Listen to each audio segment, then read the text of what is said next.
Boa noite, seja bem-vindo à República das Ideias. Esta sexta-feira vamos olhar em detalhe para o plano de investimentos para a próxima década.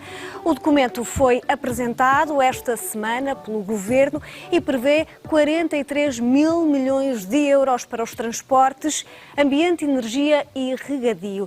Nesta República das Ideias vamos analisar os projetos para a região norte. A maioria estão destinados à ferrovia. Para este debate juntam-se comigo em estúdio Eduardo Vítor Rodrigues, presidente da Câmara Municipal de Vila Nova de Gaia, mas também do Conselho Metropolitano do Porto, a quem agradeço a presença. Rui Coutinho, diretor executivo da Porto Business School para Inovação e Crescimento. Muito boa noite, seja bem-vindo. E por videochamada junta-se a nós Joaquim Poças Martins, presidente da Ordem dos Engenheiros para a região norte, e também Pedro Camões, professor da Escola de Economia e Gestão da Universidade do Minho e também doutorado em Ciência Política. Sejam muito bem-vindos. Quem está por videochamada, mas também aqui nos nossos estúdios em Matosinhos. Vamos então iniciar este debate e vamos olhar para os principais temas, os principais projetos que estão neste Plano Nacional de Investimentos 2030, sendo que um deles tem a ver com a linha de alta velocidade entre Porto e Lisboa. Começo aqui em conversa no estúdio com Eduardo Vítor Rodrigues, a quem eu lhe pergunto, em 1999, portanto há mais de 20 anos, este anúncio foi feito. É agora que o TGV, a alta velocidade, vai mesmo unir Porto e Lisboa? Boa noite e obrigado pelo convite e um cumprimento a todos os colegas. Se me permite, um abraço especial ao professor Poças Martins, que já não vejo há uns tempos.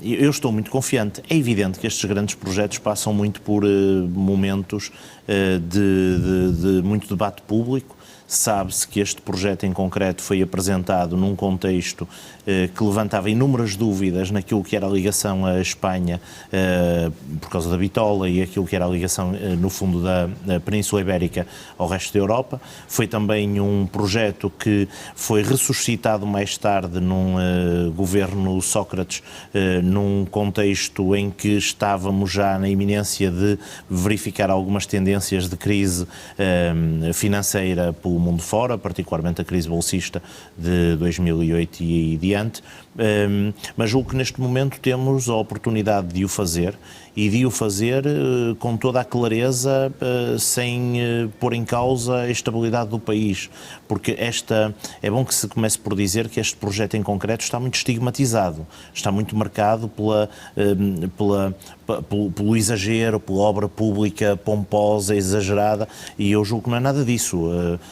Para mim, pessoalmente e institucionalmente, quer enquanto Presidente da Área Metropolitana do Porto, olhando para a região, mas também no município de Gaia, o comboio a alta velocidade é absolutamente determinante para não ficarmos numa circunstância em que daqui a uns dias ou daqui a uns tempos tenhamos maior proximidade em tempo de percurso entre Lisboa e Madrid do que entre Porto e Lisboa. Isso é absolutamente determinante. Agora não chega, diga-se de passagem. Mas deixe-me perguntar-lhe, nós estamos a falar de uma primeira fase, esta será certa, entre Gaia e Sor, mas depois disto, Pedro Nuno Santos disse na apresentação deste plano que depois depende das possibilidades do país. Corremos algum risco desta obra ficar a meio? Não, sinceramente não. É evidente que a primeira fase agrada muito, por todas as razões, naturalmente por uma razão maior que me parece ser aquela que diz respeito a uma alavancagem da região.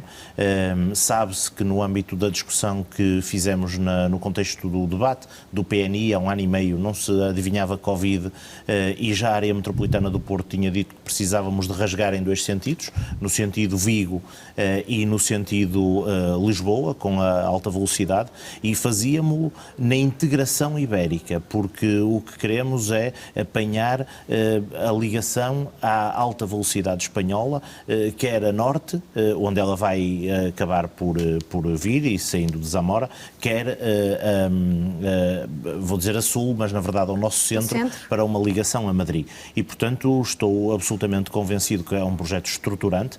É evidente que essa ligação a Madrid ainda não está definida, mesmo no próprio plano estamos dependentes daquilo que possa acontecer do lado lá da fronteira. Não, mas eu sem querer parecer muito otimista, eu acho que que depois chegamos a um momento em que o projeto se torna uma inevitabilidade. É evidente que a ligação Gaia-Soure é uma ligação que é aquela que está mais predestinada, com canal definido, inclusivamente o canal definido no tempo em que se discutiu o TGV com Cravinho, com José Sócrates, etc. Portanto, é a ligação mais óbvia, mas também é verdade que lá chegando não me parece que haja condições para que ela não continue. Parece-me outra coisa, é que temos que encontrar formas de o fazer rapidamente para não chegarmos ao momento em que o eixo Gaia-Soure esteja concluído e depois, digamos, já não temos tempo para gastar o dinheiro da bazuca, que, como se sabe, tem uma duração mais limitada do que o próprio quadro comunitário. E, portanto, nós estamos neste momento a jogar com 4 frentes de financiamento, que não é dinheiro a mais, mas é dinheiro que vem de sítios diferentes. A designada bazuca, o Plano de Recuperação e Resiliência, tem um aporte importantíssimo e que libertou alguns dos financiamentos, por exemplo, no metro. O quadro comunitário que aí vem, o Orçamento de Estado, que é talvez o mais pobre de todos para o investimento, como se sabe, mas eu não perco de vista que nós ainda temos, nas minhas contas, mais de 2.000 milhões de euros do atual quadro comunitário que não vão ter execução e para o qual é preciso uma atenção especial. E eu gostava muito que esta atenção fosse dada para não cairmos no erro em que caímos noutros quadros, que é basicamente chegar ao momento do overbooking e tentar gastar rapidamente naquilo que já está com maturidade, como se lhe chama. Bom, e é isso que nós acho que podemos evitar se tivermos esta articulação entre os projetos que foram apresentados e rapidamente agilizá-los.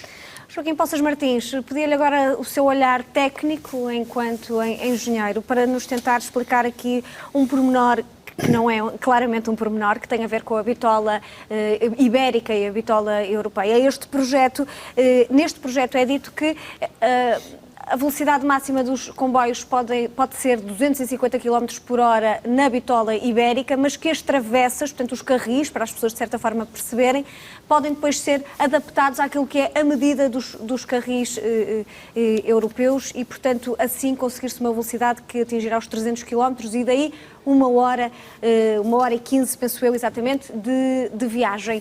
Isto tecnicamente é simples? Existem riscos nesta solução técnica? Portanto, esse é um assunto que tecnicamente tem de facto, tem solução. O facto de existir uma bitola ibérica diferente da europeia é uma inevitabilidade histórica, algo que decorre já digamos, há muitos anos, mas sim, há soluções para isso e temos que ter aqui soluções primeiro de transição. Este plano envolve um conjunto vasto de investimentos, mas vamos ser claros, estamos a falar de investimentos que são praticamente consensuais, acho que ninguém está contra eles, porque de facto são insuficientes, ou seja, há muito mais investimentos do que precisaríamos. E estamos a falar de investimentos de transição e neste momento, como temos a necessidade, por exemplo, na linha Porto-Lisboa, e muito bem, temos uma solução evolutiva que vai permitir que vá sendo usada por fases. Isto não pode deixar de ser feito com a bitola ibérica, mas há aspectos que no futuro poderão ser resolvidos. Essas linhas vão durar, porventura, 1 século e daqui até lá, havendo já o canal, havendo a infraestrutura, há soluções de transição rápida de uma bitola para a outra, mas depois também, se vier a ser o caso, pode haver uma adaptação mais quase que definitiva se as circunstâncias se vierem a pôr. Portanto, tecnicamente eu penso que não é aí que está o problema. E considera que esta ligação rápida é uma inevitabilidade nos tempos atuais? Bom, a ligação Porto-Lisboa parece-me que sim, acho que não há nenhuma dúvida sobre essa matéria. A ligação à Espanha também penso que é muito importante, portanto a ligação do ponto de vista de pessoas, portanto a ligação à alta velocidade espanhola é interessante, tudo quanto seja aumentar a capacidade de escoamento de mercadorias numa situação em que a linha do Minho está muito limitada, é uma linha de via única, que tem, portanto, não permite velocidades significativas, não é, tem que se ter um cuidado imenso nos cruzamentos. Portanto, também diria, uma inevitabilidade e, portanto, creio que não haverá ninguém contra esta solução. Claro que os outros investimentos, por exemplo, no metro, também são extremamente importantes e também não são discutíveis. Do ponto de vista da engenharia, só espero realmente é que haja condições para que os projetos, que as adjudicações ocorram de forma adequada, de maneira a termos sempre protegida a segurança de pessoas e bens, a qualidade das infraestruturas, porque realmente há algum risco nesta matéria. A Ordem dos Engenheiros, em particular o bastonário, tiveram ocasião, em sede deste novo CCP, alertar para para alguns perigos que podem ocorrer, mas quero bem crer que esses assuntos serão resolvidos. Neste momento temos que celebrar a boa notícia, vamos ter algum investimento importante que tardava, e vamos criar condições, espero eu. Acho que era muito importante, o Sr. Presidente Eduardo Vitor Rodrigues referiu que não podemos, em caso nenhum, está depois a gastar dinheiro à pressa, etc. Isto não vai acontecer, mas atenção, é muito importante que tenhamos em carteira planos, projetos, para quando vier dinheiro, mais dinheiro, e certamente virá, nós termos de facto condições para utilizar esse dinheiro bem, porque de facto este dinheiro é importante, mas está muito aquém das necessidades da região, que teve sem investimento durante muito tempo. Nomeadamente na ferrovia, também há pouco falou da segurança, a linha do Norte tem alguns problemas de segurança, pelo menos tivemos notícia há relativamente pouco tempo de alguns acidentes complicados. Estas obras são essenciais também para aumentar o grau de segurança na linha? Claro, eu digo que a linha do Norte está quase superlotada mesmo. Portanto, é extremamente importante a sua ampliação também em número de faixas portanto, porque na linha do Norte coexistem realidades muito diferentes. Portanto, coexistem na vizinhança, por exemplo, daqui da área metropolitana do Porto, comboios suburbanos, comboios de alta velocidade, comboios de mercadorias, que têm características muito diferentes. Houve um avanço grande em termos de sinalização, mas ainda não suficiente. Portanto, estas obras vão suprir estas carências e com certeza que vão melhorar. Claro que não vai ser de uma vez, já foi aqui referido no princípio que já tivemos um anúncio igual a este há mais de 20 anos, ou há cerca de 20 anos. Eu também quero acreditar que desta vez é que vai ser, e o facto de vir por fases em que também se vão melhorando não só as características físicas da própria via, mas um aspecto muito, muito, muito importante, que é a sinalização. Isto é que tem que ser visto ao mesmo tempo e, portanto, esse aspecto estará garantido. Portanto, mais uma vez, são boas notícias. Rui Coutinho, este projeto já foi anunciado mais do que uma vez, como aqui já dissemos. Muitas vezes foi visto, como disse Eduardo Vitor Rodrigues, como um investimento exagerado, além daquilo que o país conseguia comportar. No passado foi assim, pelo menos na altura de José Sócrates, enquanto Primeiro-Ministro. Pergunto-lhe, que retorno é que um investimento destes poderá trazer, em especial para a região Norte? Muito obrigado pelo convite e cumprimento todos os colegas. De facto, parece-me evidente e espero que a terceira seja de vez. É o terceiro governo que anuncia este investimento e eu concordo com o Presidente Eduardo Vítor.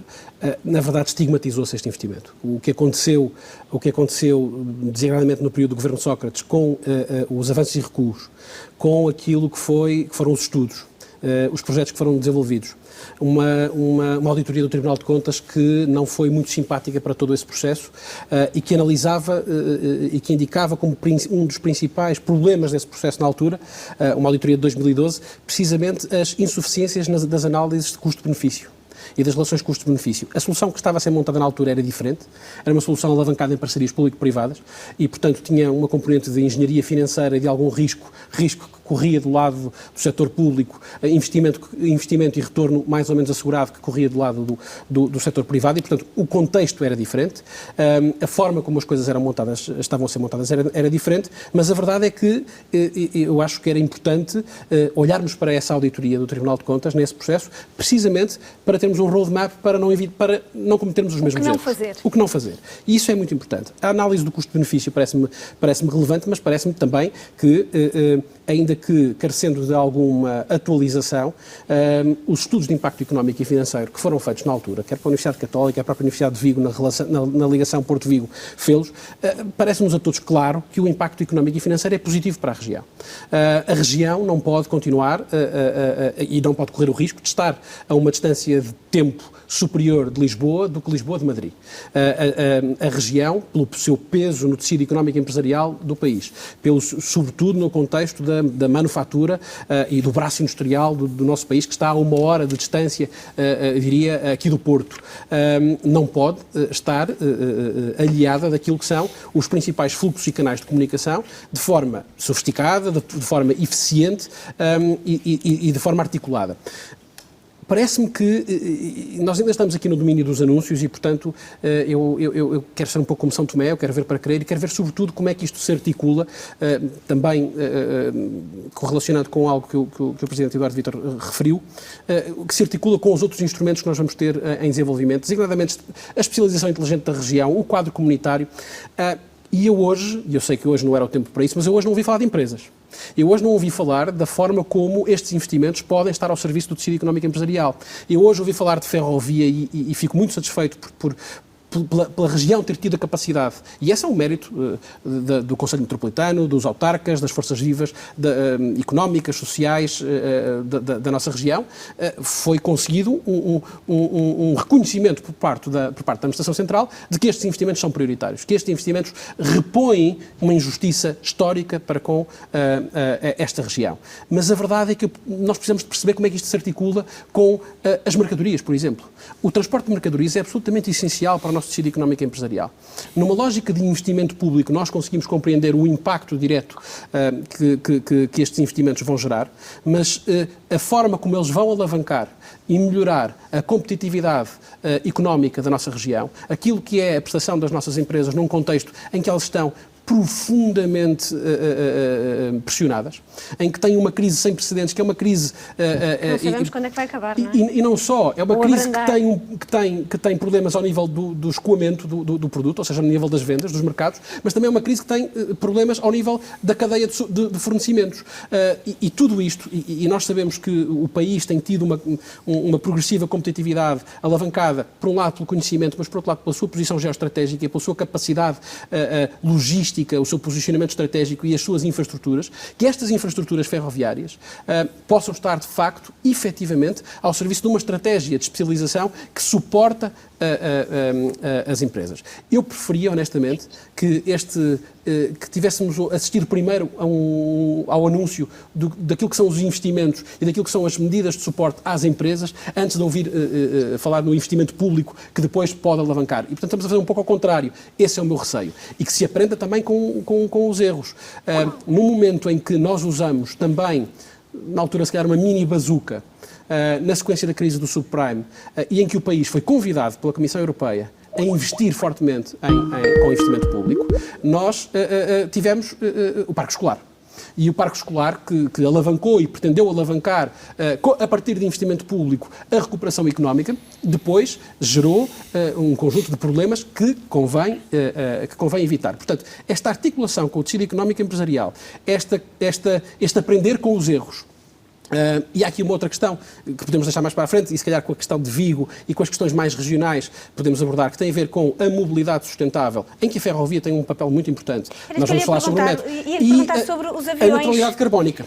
E ele perguntar sobre os aviões, porque os comboios têm a concorrência dos aviões, e sabemos que com as companhias low cost é muito fácil ir a Lisboa, até com a própria companhia de bandeira, os preços não são aquilo que eram, e um preço de um bilhete de alta velocidade, pelo menos julgando pela experiência que temos aqui ao lado, não é propriamente barato. Não, eu acho que aquilo que aconteceu, por exemplo, nos últimos meses, com a redução do preço do passe dos transportes públicos nas áreas metropolitanas, demonstrou que quando o preço é competitivo e quando o serviço é competitivo em termos de tempo, é eficaz, é eficiente, as pessoas estão disponíveis para prescindir e deixarem as suas viaturas e encontrarem alternativas que, do ponto de vista ambiental, são profundamente mais sustentáveis. Mas a alta velocidade pode ser sustentável com preços acessíveis? Esse é o custo-benefício que é preciso analisar. É preciso perceber a que preços depois nós vamos conseguir colocar isto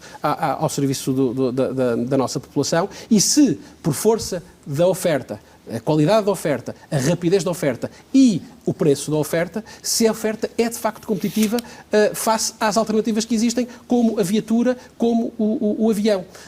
Relacionado ainda com a questão do avião, não quero deixar de sublinhar, é importante percebermos a articulação que está a existir do ponto de vista da ferrovia no contexto do Porto de Leixões, no contexto das mercadorias e com o aeroporto do Porto. Mas eu não posso ter ferrovia a servir o aeroporto do Porto e depois não ter uma companhia de bandeira a servir o aeroporto do Porto. E, portanto, às vezes estas articulações parecem-me pouco afinadas. Muito bem. Pedro Camões, penso que ainda não está em condições de se juntar a nós, por isso, Eduardo Vítor, fazia-lhe uma questão. Não corremos o risco de... Penso que já temos Pedro Camões, deixe-me só ir primeiro ao professor, penso que já está em condições de nos ver e de nos ouvir. Ia-lhe perguntar se não corremos o risco deste plano de investimento, que é estes 3 anúncios de alta velocidade para Lisboa, entre Lisboa e Porto, foram sempre feitos por governos socialistas. Corremos o risco de, mudando a cor de quem está no governo, este plano mudar completamente, como já aconteceu no passado, ou este plano deveria ter como sustentabilidade um consenso político e, por exemplo, ser debatido no Parlamento e ter aqui uma maioria de 2/3, por exemplo? Olá, boa noite. É um prazer também estar aqui. Pois, essa questão é pertinente e é uma questão que está sempre em cima da mesa quando discutimos os planos com este horizonte, como é o caso. E estas dúvidas que levanta são legítimas, tendo em conta o passado. Começámos esta discussão por dizer que há 20 anos estávamos a dizer exatamente a mesma coisa, a prometer que íamos fazer o TGV. Eu na verdade, penso, como disseram aqui, que há um consenso importante e que não será exatamente por causa da mudança do governo que poderá estar em causa a interrupção destes investimentos. A questão é que isto corresponde a uma massa de recursos financeiros muito significativa, que tem os financiamentos que foram aqui, que estão detalhados no programa, mas que, na verdade, corresponde a um esforço financeiro importantíssimo e que vai exigir capacidade de manter a disciplina financeira para os poder realizar. E, por isso, eu não acho tanto que seja a questão de um governo, daqui a pouco tempo, poder interromper, mas é a própria inércia da nossa tradicional dificuldade em levar a sério o planeamento que nos pode pôr dificuldades a este nível. Muito bem, vamos mudar de tempo, porque também de tema, aliás, porque já estamos a ficar com pouco tempo e eu ainda queria olhar para a questão dos transportes, mas primeiro, Eduardo Vítor, queria falar sobre a linha de alta velocidade de Porto Vigo. Estamos a falar de uma linha nova, portanto não é a linha que vai por Nina, é uma linha que vai a Braga. Estamos a falar de uma linha que será em bitola europeia e a minha pergunta é, com esta ligação a Vigo, automaticamente ao TGV, que depois de Vigo vai para Madrid, com o Plano Nacional de Recuperação e Resiliência que prevê uma ligação mais rápida, mais eficaz em Bragança até Puebla de Sanabria, que permite novamente a ligação a Madrid via TGV. A região norte pode ganhar aqui uma nova centralidade? Olha, pode. E é muito curioso e talvez seja sintomático que nos últimos dias todo o debate que se tem feito, olha, e aqui também, eu não me atrevo a dizer pela primeira vez, mas quase que arriscaria a dizer pela primeira vez, o Norte não se queixa. E eu espero é que agora não passamos de uma fase das queixinhas para uma fase da problematização excessiva. Nós conseguimos algo que é absolutamente inédito do ponto de vista político, do ponto de vista do debate político, do ponto de vista da pressão, da reivindicação e já agora do ponto de vista da capacidade e do reconhecimento que fizeram da importância da região. E agora temos é que trabalhar todos juntos.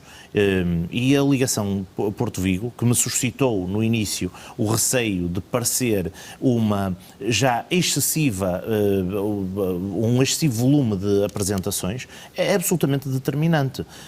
Quem conhece a Galiza nos últimos 15 ou 20 anos, sucessivamente, sabe eu vou dizer mesmo, a brutal evolução que a Galiza teve.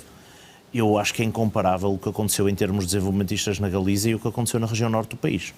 E não é que a ferrovia venha resolver tudo, mas nós também estamos a falar da ferrovia, mas temos um conjunto de eixos muito distintos das alterações climáticas, da eficiência energética, a própria questão do hidrogénio, que tem tanta importância para o transporte de pesados, de mercadoria em veículos pesados. Portanto, há aqui a questão das qualificações. Veja que só no que diz respeito ao combate à pobreza são mais quase 300 milhões de euros a afetar a programas de proximidade e de combate à pobreza. Portanto, o que eu julgo nós temos aqui um rendilhado, é evidente que hoje estamos a tratar dos transportes, mas este não é um programa de transportes.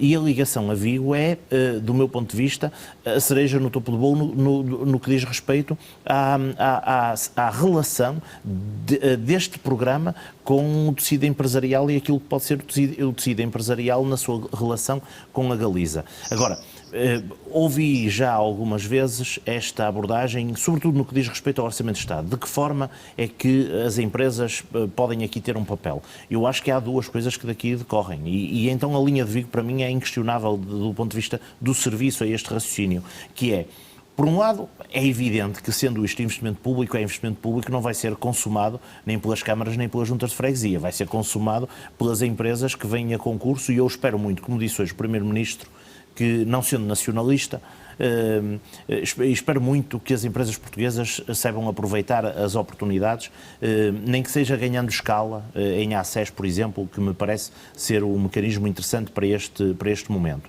Mas também é verdade que sem isto, eu não tenho a certeza que com isto tudo junto nós consigamos rapidamente alavancar o tecido empresarial e económico da região. Há uma coisa que eu tenho a certeza, é que sem isto é que nunca conseguiremos. E estamos num processo de inflexão que me parece óbvio. Estou muito esperançado que a ligação a Vigo seja de facto aquilo que eu dizia há bocadinho, uma ligação por norte, porque de Vigo nós temos cidades extraordinárias que não temos explorado pelos acessos difíceis, pela mobilidade difícil, Santander, por exemplo, toda a zona de Bilbao, já na fronteira. E acho que é a última, não vou dizer a última para não parecer uma profecia, mas acho que é das últimas oportunidades que mesmo o interior do país tem de encontrar aqui alavancas de crescimento e de desenvolvimento, porque não vai ser pelo aumento da natalidade que o vamos fazer, isso não existe, não vai ser por movimentos migratórios extraordinários. Eu acho que nós vamos ter aqui uma capacidade de distribuição e redistribuição da população, criação de emprego e criando emprego aí sim conseguimos relocalizar populações. Por isso acho que é uma linha absolutamente determinante, embora possa parecer neste quadro excessiva, mas na verdade o que estamos a ter é uma ligação, mais do que uma ligação Vigo a Lisboa, é uma ligação do meu ponto de vista muito inteligente entre Vigo, Porto, Lisboa e Sines. Eu julgo que é nesta ligação litoral que depois se vai ancorar todo o desenvolvimento ibérico e europeu da mobilidade do país. Pedro Camões, a região norte precisa de uma estratégia para consertar aquilo que vai fazer perante este investimento para a Galiza? Bem, eu penso que enquanto governação nós precisamos sempre de uma estratégia, isso é óbvio. A discussão em concreto, se ela envolve este tipo de investimentos, eu julgo que sim, parece que estamos todos de acordo ou não, que estamos todos de acordo, mas ou eventualmente uma estratégia ligeiramente diferente, eu acho que isso é mais debatível, mas que precisamos de uma estratégia. precisamos sempre, e as regiões precisam de uma estratégia, a ligação entre as regiões precisa de uma estratégia, e parece-me que isso é óbvio. Mas queria tentar perceber de que forma é que a região se pode preparar para tirar todas as vantagens, todos os benefícios que vêm destas duas ligações. Estamos aqui em particular a olhar para a ligação Porto-Vigo, mas como disse há pouco, Bragança vai ficar muito perto de Madrid, que é uma região mais deprimida até do que o litoral minhoto. Deverá a região articular-se de alguma forma, as forças da região, políticas e também económicas, empresariais, nomeadamente? Sim, como é que poderá fazer isso, não é? Sobretudo. Como? E como é que poderá fazer isso? Eu penso que este caso deste plano de investimentos é uma representação de como isso também pode ser feito. O modo de articulação e de audição entre os stakeholders permite muita dessa articulação. É verdade que essa região não ficou tão saliente neste conjunto de investimentos, mas eu penso que, eu era para dizer isto há pouco, nós estamos a focar-nos bastante mais, na verdade, nos transportes, e este é o conjunto de investimentos mais saliente e de maior dimensão. Todos os outros, sendo este um plano a 10 anos, eu penso que terão uma plasticidade que permitirá, e sendo ajustado, e nesse sentido até a ideia de estratégia é mais importante que a ideia de planeamento que por vezes é aqui apresentada. E por isso, à medida que o plano vai sendo ou que a estratégia vai sendo desenvolvida, poderá sempre haver alguma evolução e alguma articulação adicional que porventura agora não está considerada. Rui Coutinho, em termos de inovação, o que é que estas duas linhas, o que é que esta questão física de infraestrutura pode trazer para o tecido social da região norte? Sabemos que temos a região mais exportadora, mas ainda temos um déficit de qualificações. Que trabalho é que há a fazer para tirarmos o máximo de proveito deste investimento? Absolutamente. É a articulação que eu procurava referir há pouco, no contexto de uma estratégia mais ampla, e conforme o Pedro também referia. De facto, o hardware é absolutamente fundamental. Nós hoje somos um país com um elevado grau de competitividade digital por força da capacidade e do investimento que fizemos na tecnologia e no acesso à tecnologia. Ainda que estejamos a perder competitividade digital num quadro mais macro. Mas essa dimensão do hardware alavanca a competitividade. Este hardware territorial, claramente que alavanca a competitividade e pode fazer sobressair aquilo que é a proposta de valor absolutamente inequívoca que a região, no seu tecido económico e empresarial, tem apresentado e que, relembro, foi a principal razão pela qual nós conseguimos sair da crise do momento da intervenção da Troika. Não nos podemos esquecer que o tecido empresarial conseguiu não apenas sobreviver, como prosperar, não por causa do investimento público, mas apesar do investimento público, com a não existência de investimento público. E mesmo assim o tecido prosperou. É óbvio que este investimento público pode e vai permitir alavancar maior competitividade. Pode permitir melhorar aquilo que é a nossa capacidade logística e de gestão das nossas cadeias de fornecimento. Nós sabemos que, no contexto da manufatura, as dimensões logísticas, a dimensão das operações é absolutamente fundamental.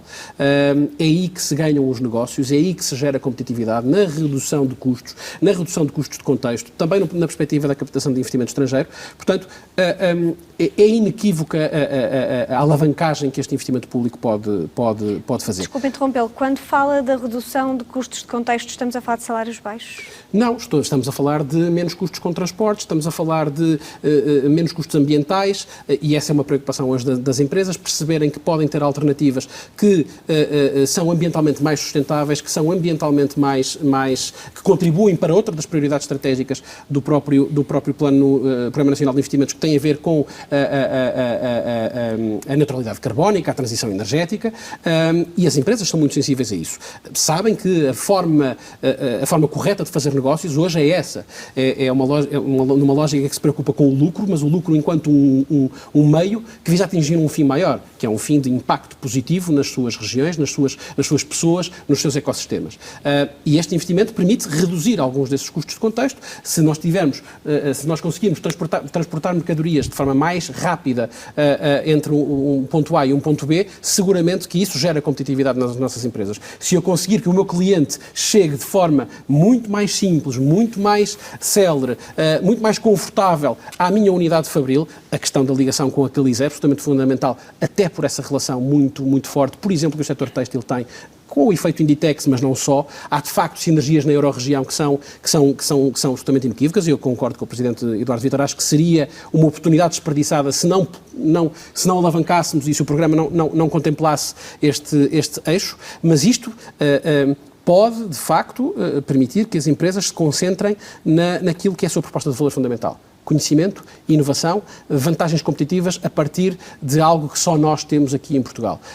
Se as infraestruturas públicas suportam esse processo, estarão a fazer o seu papel. Se o fizerem, se forem implementadas de forma desgarrada daquilo que é a perspectiva da competitividade das empresas, podem correr o risco de não cumprir com um papel mais estruturante e mais sustentável. Joaquim Poças Martins, pergunto-lhe, do ponto de vista também mais técnico, o Conselho de Obras Públicas, Superior de Obras Públicas, sugere que esta linha seja construída já em bitola standard, portanto, em bitola europeia.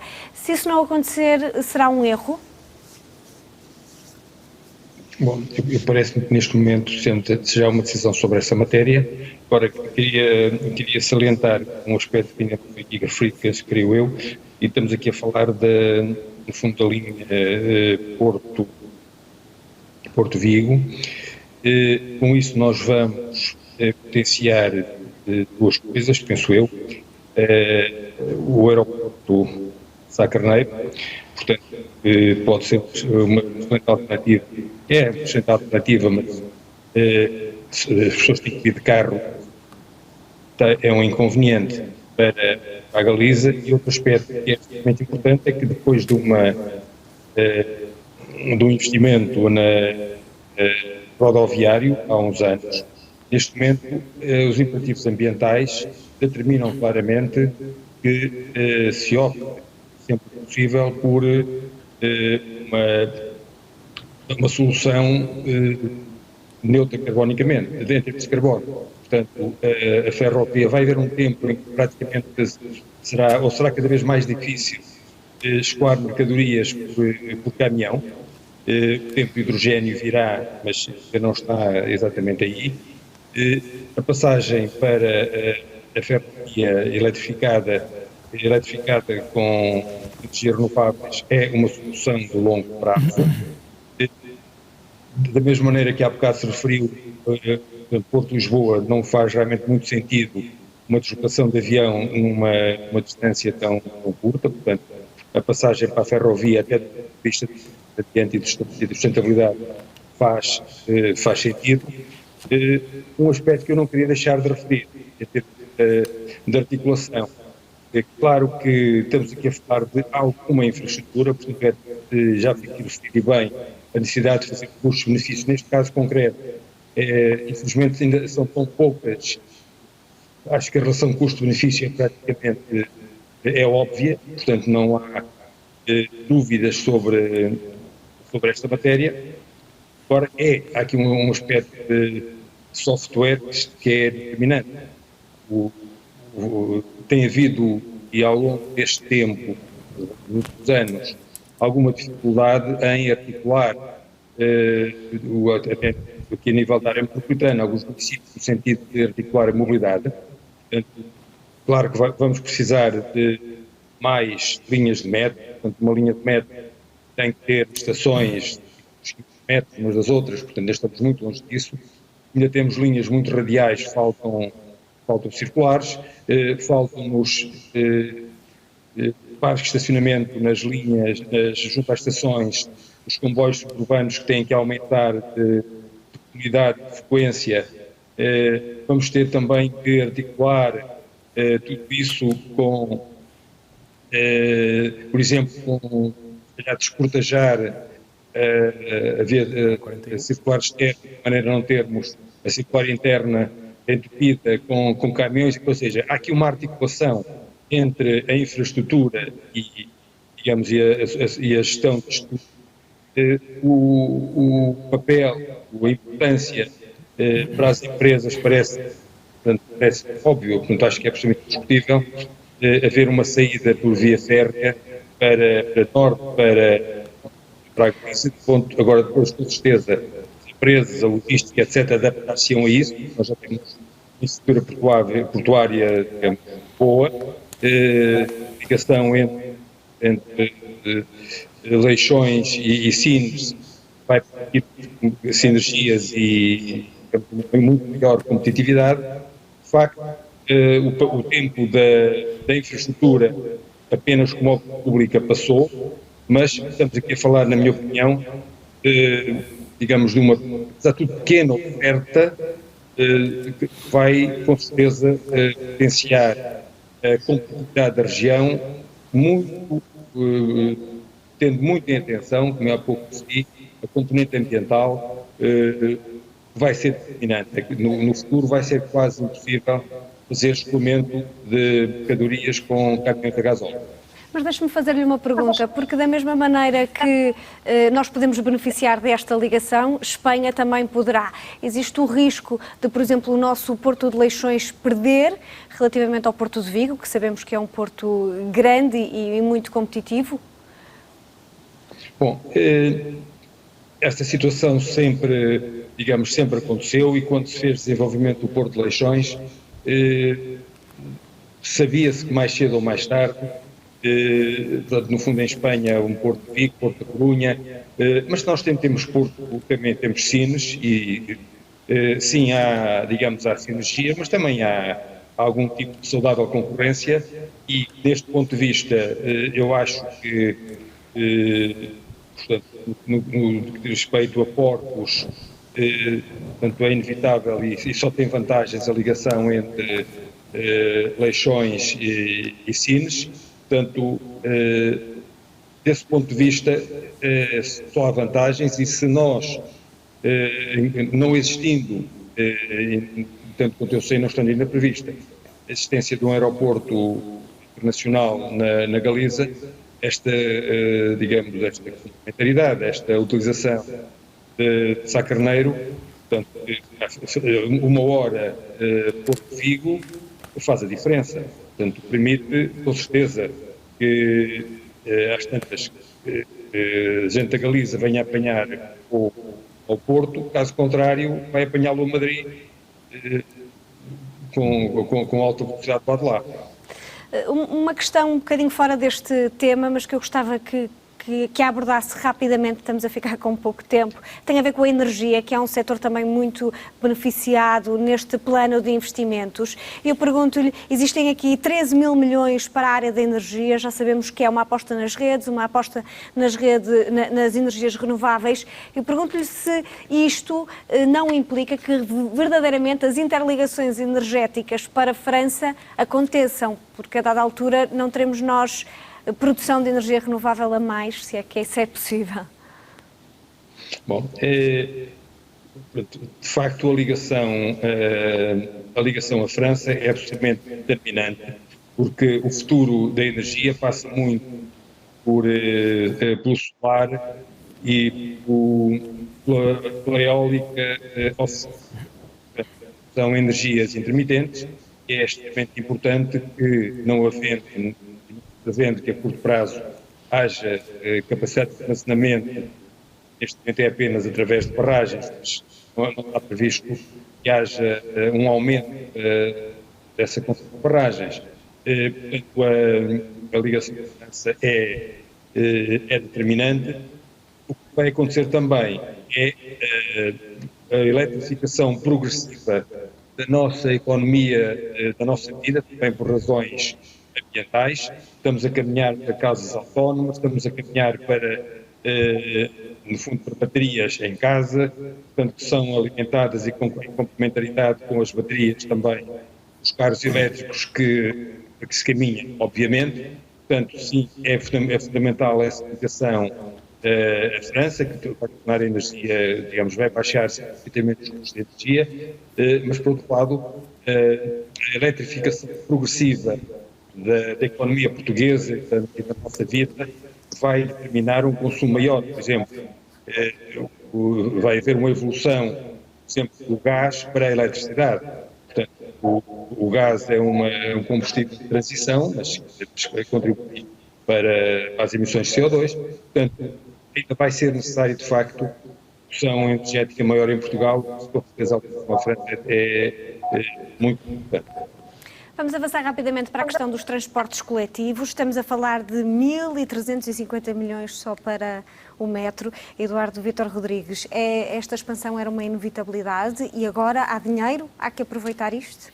Quando nós assinámos o protocolo em Gondomar com o Ministro do Ambiente, ainda não se falava de Covid em Portugal e não tínhamos a expectativa desta bazuca.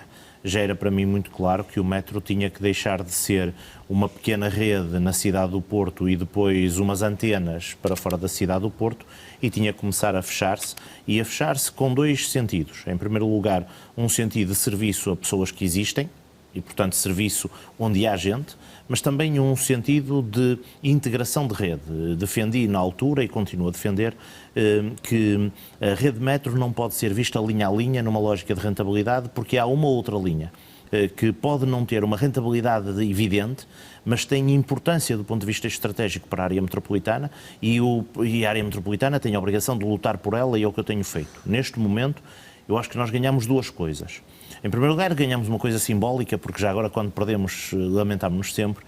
Desta vez, talvez pela primeira vez, temos um volume de investimento maior no metro do que Lisboa. Bom, como normalmente e duplicou do último plano para este. Bom, como normalmente nós nos lamentamos quando Lisboa leva sempre mais, desta vez aconteceu o contrário, e ainda bem. Lisboa só supera na área do transporte coletivo quando depois mete lá os suburbanos e os cacilheiros e, enfim, um conjunto de modos de transporte que evidentemente não tem nada a ver com o metro. No que diz respeito ao metro, nós temos, não é o dobro, mas quase o dobro do dinheiro disponível. E agora temos que o aplicar bem. Fizemos estudos de procura para garantir a viabilidade da rede como um todo.